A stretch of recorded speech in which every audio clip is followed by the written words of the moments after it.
Mikhail and Tariq Salahi seen here face-to-face with the President of the United States, India's Prime Minister. You see right there in the background, Manmohan Singh. It all happened Tuesday night at President Obama's first state dinner, the worst security breach in White House memory. Also new tonight is a statement from the Secret Service taking full blame, noting, quote, established protocols were not followed at an initial checkpoint, and, quote, that failing is ours.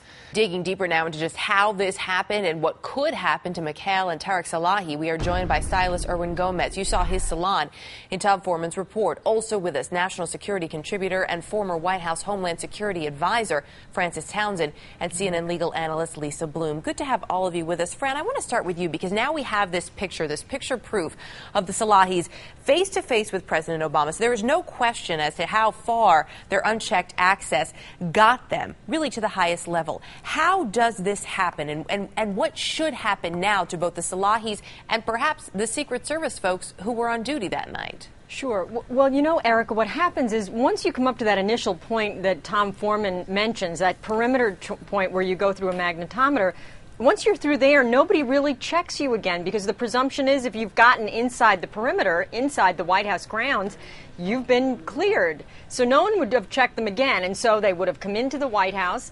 They would have gone upstairs. They would have gone to somebody at a social secretary's desk to get a card before you go in for your photograph with the president.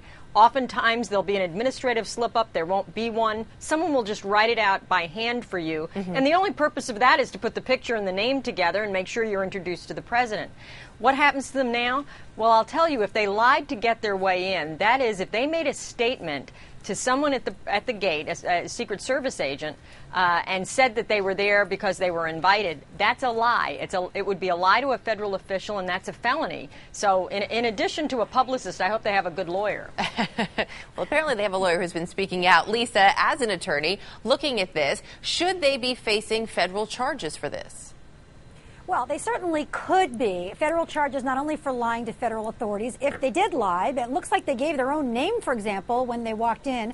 Also for trespassing, although they went past the checkpoints, they didn't scale a wall. I mean, I think it's important to keep in mind what the actual facts are here. Yes, they could have grabbed a knife, they could have broken a glass, they could have committed an act of violence, but they didn't do any of that. They were friendly, they posed for pictures, and the law deals with what is, not what could have been. I mean, these are people who walked in, crashed a party, and then left. In my view, this is not rise to the level of a federal crime. I think we have more important things to worry about. Certainly the Secret Service needs to do a review, but what these people did, in my view, no harm, no foul. So this isn't really a big deal to you? Because as you said, somebody could have picked up a knife. They could have brought in anthrax for all we know. They were face-to-face with the president. The Prime Minister of India was right behind them. That's a pretty serious security breach, Lisa. Yes, that's what could have happened, but that's not what actually did happen. What actually did happen was they walked in, they pretended like they belonged there, they looked nice, they smiled for some pictures, and then they left. I mean, they didn't even steal any china, as far as I know. Now, next week, they're clearly dragging the story out because they want this story to have legs. Next week, we're going to hear their side of the story, whether they were even invited or not, whether there are other allegations. But so far, based on the facts that we have so far, to me, this does not seem like a major crime. Fran, though, what kind of message does that send about security, not only to the American people, but also to the Indian government, for example? No, that's absolutely right. And I know that the Secret Service has begun their own, not only an internal inquiry of the facts of what happened, but they've also referred the matter to their Office of Professional Responsibility. At best, the Uniform Division Secret Service agents who let them onto the property will be disciplined, and at worst, they could potentially be fired.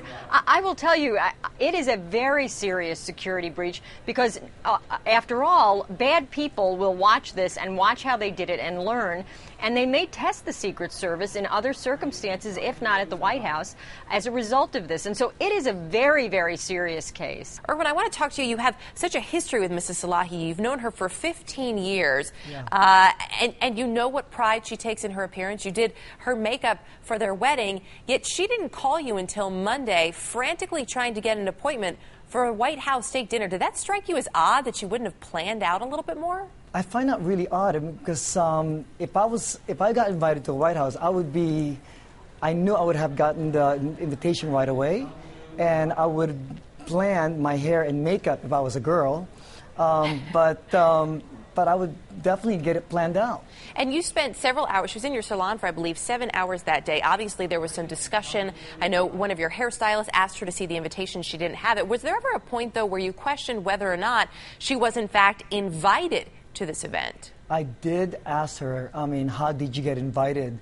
And she was just more in awe what I was going to wear and how I was going to make her look. And she knows I'm very familiar with the Indian culture. And she kept asking me if you think if the costume should be perfect for the event. And I said, of course, that would be a good respect for the Prime Minister. And of course, we made her look beautiful. And as you can see, she stands out so beautiful. She did look great, but nothing really stood out and said, maybe not. As we look at this picture of the Salahi's friend and the president, go over the procedure. You talked a little bit about once you get to the White House, what happens. But before that point, the security checks, the background checks that go on once you are invited to a White House event take place far in advance of any event, correct? That's right. You're typically asked for your name, your social security number, your date of birth. All those three have to match together when they run you into their system. It goes into a computer system so that when you approach the gate, you produce your picture ID, and they check it against the information they have. If those match, you then go through the magnetometers. If those don't match, you're referred to somebody from the Social Secretary's office. Secret Service, I want to point out, has said they didn't refer this to the Social Secretary. Clearly, the breach, the failure, was on the part of Secret Service, and the Secret Service now has gotten very clear that this was their problem. Clearly, they let them come in without having their data inside the computer system, just based on their word that they were invited. Now, to be fair to the Secret Service, remember, they show up, there's a camera crew and makeup artists, they look like somebody important, and after all, they figure if they turn them away in the rain in their tuxedo and finery, this is all going to be filmed and they're going to get in trouble. But, Fran, wouldn't someone know, shouldn't there be some sort of an alert to the Secret Service, to the White House ground staff, that someone will be arriving with a camera crew? You can't just show up on the White House lawn with your own camera, can you? No, that's exactly right. There would have been. You notice Brian Williams and Katie Couric were there that night, and they didn't show up with their camera crew. And so, no, it should have sent off all sorts of flags. And I will tell you, I expect that the Uniform Division Secret Service folks are going to be in lots of trouble. Still plenty of discussion. Lisa, looking at this from another angle, there's so much talk these days about everybody sort of wanting their 15 minutes of fame. Is this just another way, and could it perhaps set off some ideas from other people of, hey, this is a way for me to be a reality TV star? Sure. You mean like the Balloon Boy family, for example? Perhaps. Others have already thought of this, right? Doing some kind of crazy hoax and getting their name in the news, and here we are all going along with it, showing her over and over again. I think if you're a tall, thin, dazzling blonde and you look the part and you walk in, you can get in a lot of places, and she even got into the White House. And look, this may help her on the reality show. I understand she's auditioning for it. I think really it's all Irwin's fault for making her look so good. Maybe she just dazzled those agents. They couldn't see anything but how great she looked, and they just waved her right in. Irwin, is there anything about this couple, or about Mikkel specifically, because you've known her for 15 years, that makes you think, A, she's got a connection to somebody in the White House or one of the government's represented there that would get her in, and B, that she would, if not, try to pull off a stunt like this? Well, that's a really good question. First, I know Mikkel, that she's always know a lot of people in the Washington, D.C. area. And she's always hanging out with the biggest socialite and events. And they also mentioned that they got invited because they're getting involved of the Indian polo that they charity and that they're very well known of.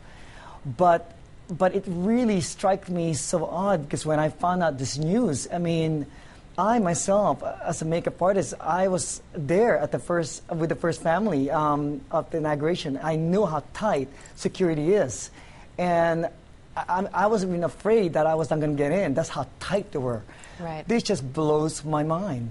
But I don't know if she knows a lot, but she knows a lot of people. That's all I can tell you.